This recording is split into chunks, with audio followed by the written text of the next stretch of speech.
আজ ছিল ঈদের দিন। তো ঈদের দিন সকাল সকাল ঘুম থেকে উঠে আমরা বেরিয়ে পড়েছি বাড়ি যাওয়ার উদ্দেশ্যে। তো বাড়ি এসে আমরা গরুর কাছে চলে এসেছি গরুটা দেখার জন্য। তো এই ছিল আমাদের কুরবানির গরুটা দেখে আমার খুবই মায়া লাগছে, কিন্তু মায়া লাগলেও কিছু করার নেই। আল্লাহর সন্তুষ্টির জন্য আমাদেরকে কুরবানি দিতেই হবে। এটা আমার মনকে অনেকবার বুঝিয়েছি, তবুও আমার মন শুধু বলে যে কেন কোরবানি দিবে এই গরুটা। এত মায়া লাগছে গরুটা দেখে। এদিক দিয়ে বাচ্চারা তো সবাই খুবই খুশি, তারা দৌড়াদৌড়ি করছে কোরবানি দেখবে।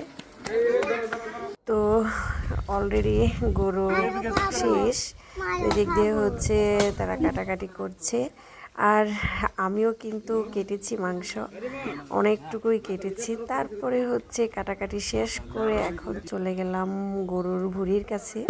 তো আমি কখনো এই ভুঁড়ি ধুই নাই, আর ধোয়ার সম্ভাবনা কেন জানি।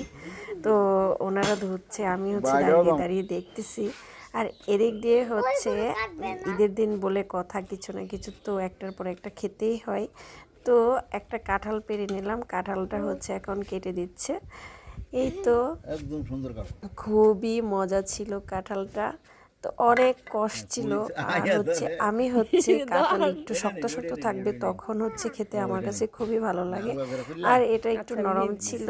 তো যাই হোক, আমার বাচ্চারা খুবই মজা করে খেয়েছে। আর আয়ান তো কাঁঠাল মাশাআল্লাহ ওর খুবই পছন্দ হয়েছে, ও শুধু রস খেয়ে খেয়ে ওটা ফেলে দিয়েছে। এই তো আমি একটা করে কাঁঠাল নিয়ে নিচ্ছি।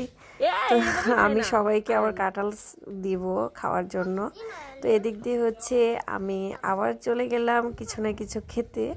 তো দুপুরবেলা যেহেতু অনেক গরম ছিল, তাই ভাবলাম যে একটু ওরবড়ে খেয়ে নিই। আর হ্যাঁ, এই গাছটা কিন্তু আমার লাগানো গাছ। তো এই গাছে কিন্তু অনেক অনেক ওরবড়ে এসেছে। তো এই তো ওরবড়ো। তো এগুলো কিন্তু টক, বাট খুবই মজার একটা টক। আজ ছিল ঈদের দিন। তো ঈদের দিন সকাল সকাল ঘুম থেকে উঠে আমরা বেরিয়ে পড়েছি বাড়ি যাওয়ার উদ্দেশ্যে। তো বাড়ি এসে আমরা গরুর কাছে চলে এসেছি গরুটা দেখার জন্য। তো এই ছিল আমাদের কুরবানির গরুটা দেখে আমার খুবই মায়া লাগছে, কিন্তু মায়া লাগলেও কিছু করার নেই। আল্লাহর সন্তুষ্টির জন্য আমাদেরকে কুরবানি দিতেই হবে।